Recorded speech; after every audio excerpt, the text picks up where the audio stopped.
Hi guys, welcome back to our channel Gaming Basics. In today's video, I will be teaching you guys how to delete the games from your Slotomania app.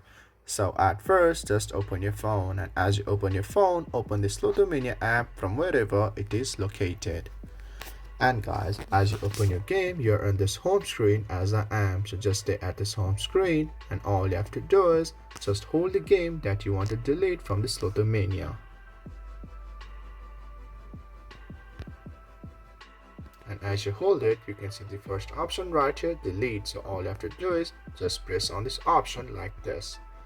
And as you press it, the game is deleted from your Slotomania game.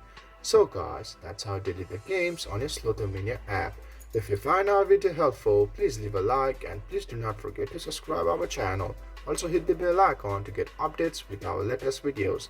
And drop a comment for reviews and more content like this. I will see you guys again in our next video. Thank you for watching.